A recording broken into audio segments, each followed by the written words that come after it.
Hey everyone, welcome back to Coaching Changes Lives. So glad you can join us. Well, my name is Jedi and I'm really excited that you can be part of this video today. One of the exciting things that I love to share about is this topic on mentoring. So we're going to look at one key attribute, which is the coaching mindset. As part of our coach training and coach learning on ongoing practice, we help our coaches by empowering them with all the videos that we have that you see here. And these videos are also accessible to our friends and larger community around the world.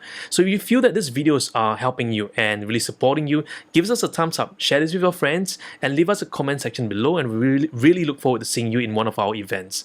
Now today, specifically, we're going to look at in our mentor coaching process on the coaching mindset. That's competency number 2. Right, coaching mindset. Now, the coaching mindset has so many different elements to it, and I want us to really capture and be able to see all these different elements as coming together. Now, specifically, we're going to talk about regulating our emotions, and how we can do that in the coaching process, and why that is important for us as coaches, speakers, leaders, communicators, and why that's so important for you to understand that as well. Now let's dive in and see. Let's take a look at this. Now in competency number 2, and we're going to look at this part here on developing and maintaining the ability to regulate one's emotions. First, it's regulating one's emotions is about the ability to be aware of our own internal triggers first, and then being able to control the behavior response from the trigger. Now, emotions are also contagious, whether we're feeling happy, excited, glad, sad, and these emotions are translated to our clients and they're also transferred back. Now, the transference and counter-transference effect is also at play. Emotions drives behavior, and to reduce its effect on our physiology is to dissociate strong undesired emotions to gain better mastery over them and associate with empowering emotions. Okay, so what does this all mean? Well, have you ever watched a show? Or maybe perhaps heard a story by a friend, and as you heard the story, the friend is feeling that feelings, and you're kind of feeling that feelings as well. That is the effect of transference and countertransference.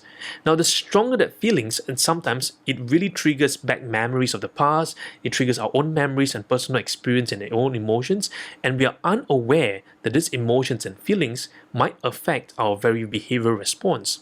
And as such, sometimes when you see individuals crying, we might be so compelled to cry with them. And even though the situation they face might be different from our situation, but it brings to mind a particular set of memories in our past. Now, what's important for us as coaches is to be able to regulate those emotions. Now, I'm not saying to be emotionless. I'm saying this, to be able to regulate emotions and calibrate the right emotions at the same time. So if your client has a very strong emotions and maybe they are wailing, or maybe they're crying, and maybe they're feeling really, really frustrated, it's to maintain a comfortable level, holding the space for them, a neutral respect and neutral ground for them to be really able to express fully.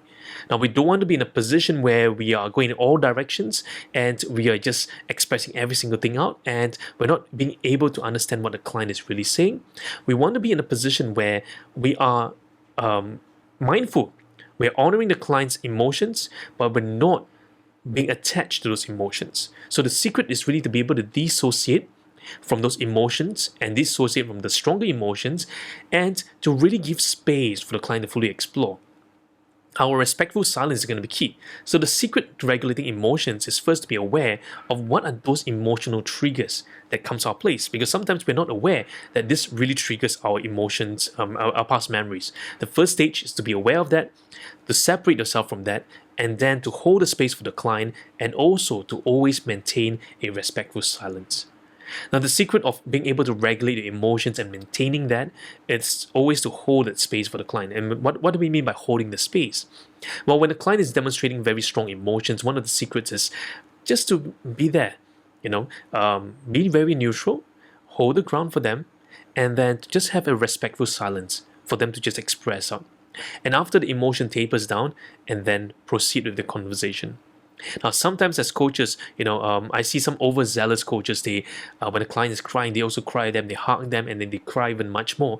Now, that itself, there's nothing wrong with crying. But when a client is in the state, and you go in the same state, we're just allowing the state to just fester even much more. The better approach is just to hold a space for the client, maintain a respectful silence, and allow that moment to happen for the client. And when the client's state is restabilized, and then we can go in deeper with the conversational flow. Now remember, the coaching conversation, it's meant to get the client from where they are to where they want to be. The conversation is not really about trying to console or maybe to counsel the client. That's the function of the counselor. That's the function of the therapist. The role of the coach there is to really help the client to really move forward. You help the client with our sense of empathy, our care, our concern, but also helping the client to move forward in where they want to be. And that's going to be key. So first part, developing the ability to regulate your emotions, being aware of your own emotions, being able to move your emotions, and then also being able to regulate the emotions based on the responses from the client. Now, if you're someone who says, but Jedi, I cannot, I just go with the wind, my emotions go everywhere. Well, then you need to be able to dissociate yourself from the emotions so you don't get triggered by those memories that comes back to mind. Okay, so this one simple tip is going to be very critical for us as we develop our coaching mindset. And that's competency number 2. So as you're preparing for your coaching sessions, in the mentoring sessions as well, when you come and join us for our mentor coaching success, what we want to do is to really get into the mindset that, hey, we're going to maintain that emotional state. We're going to maintain and regulate that in a more effective manner to really hold the space for the client and allow the voice to really shine forth in that conversation approach. If you like this video, give me a thumbs up, share this with a friend, and let me know what questions you have about the coaching mindset in the comment section below. So until next time, do stay tuned with all the latest videos as well. Don't miss them out because every single week we have a fresh video just for you.